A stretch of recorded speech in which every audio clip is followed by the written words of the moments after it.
The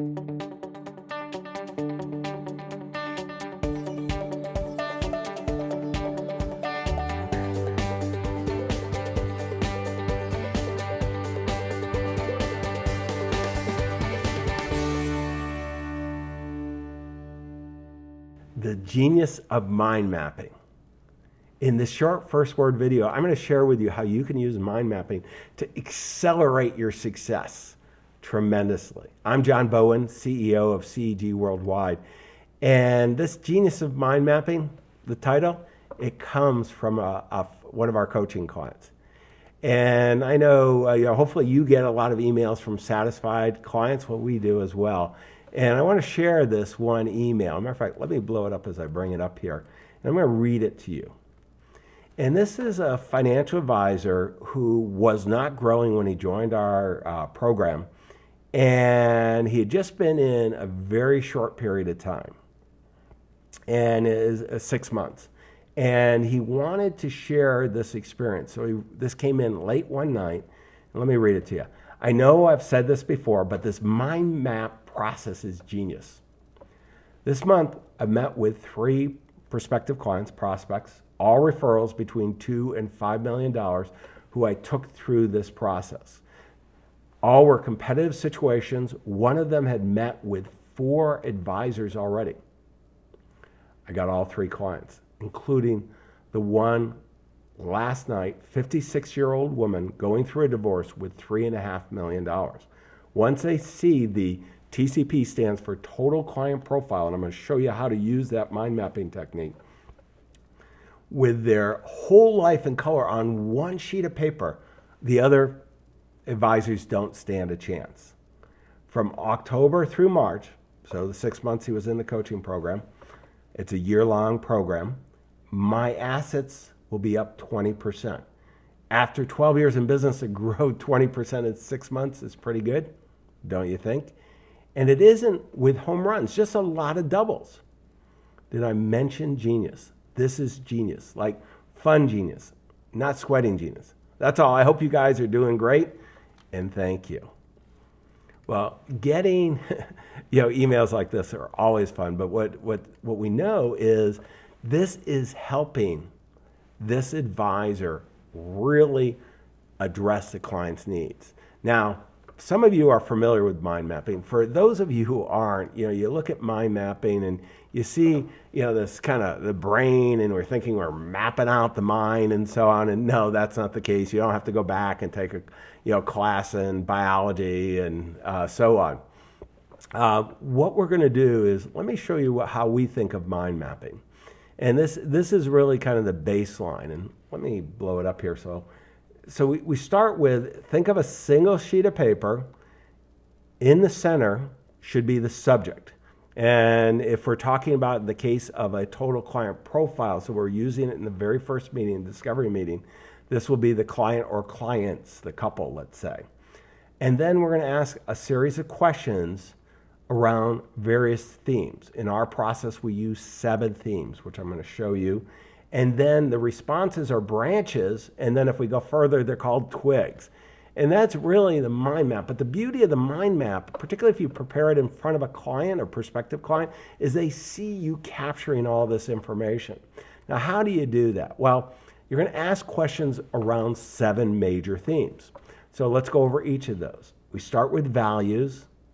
We want to understand, and it's important that we're going to immediately go to things oftentimes that you feel uncomfortable, and you're going to feel, geez, the client may be uncomfortable. I got to tell you, the client's going to love these questions. And they're going to be, the very first is value. We're going to use value clarification. Bill Bacharach is a good friend, and I credit him with bringing value clarification to the industry, what's important about money. You start with values, and then we're going to continue on using emotional questions. We're going to ask about values. We're going to ask about goals. What are they most proud of in the past? About going forward? What would they like to achieve?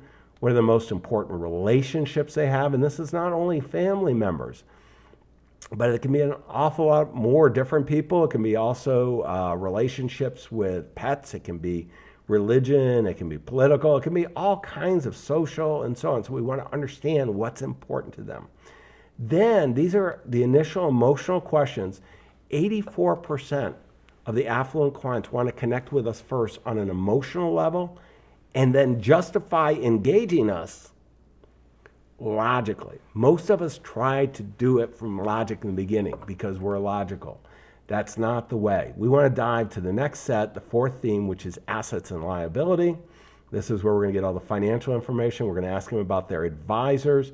Then we're going to ask them about process. And the reason we ask about process is 99% of the clients that we survey, when we ask, do you believe your primary financial advisor has a compelling value proposition to address all your wealth management concerns, they say no, 99%. So what we want you to do is ask questions around how they'd like to work with you. And then we're going to end emotionally. What do you enjoy doing when you're not working or with your family? And get those interests. And that's finishing off on the emotional side. A total client profile that the advisor we're talking about that is really the unfair competitive advantage is this process. And you fill it out in one page. And what it does is it allows you to connect very deliberately. We use a process we call in our research the 6 C's. These 6 C's all come out in the first discovery meeting except for one. And this is when we study long-term loyalty with clients, both acquiring the client and then a long, successful relationship, you need all 6 C's. Very first, and they're judged on these order. Number 1 is character. We define it as self-discipline and integrity. Okay, and you have to have a process. By doing this mind mapping with the client live, they see you're really clear and you've got a very disciplined process. Number 2 is chemistry. They have to connect. Well, geez, how could you not connect? Asking a series, and in our case, we use 61 questions to get those 7 themes. There's no way you're not going to connect.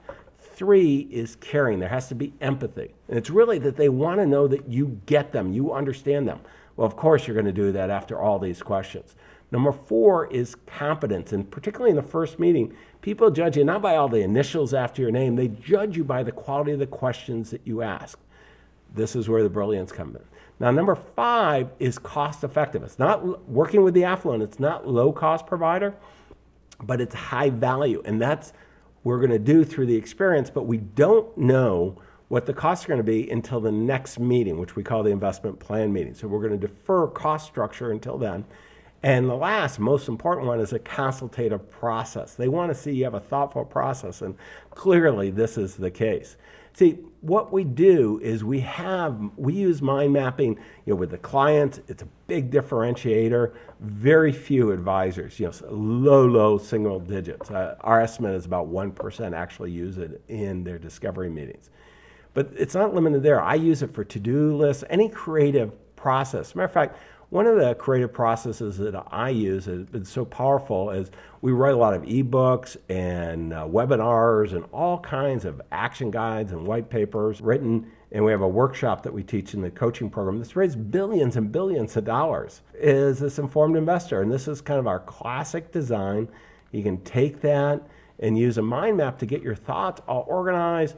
And then it's very easy to write. You can be the author, get it organized like this, and hire a freelancer to take this and run with it. But the genius of mind mapping is that it is so powerful. It is so powerful because it allows you to show clients how thoughtful and deliberate you are. Your clients, your future clients, all those strategic relationships, they're all counting on you. Don't let them down. Wish you the best of success.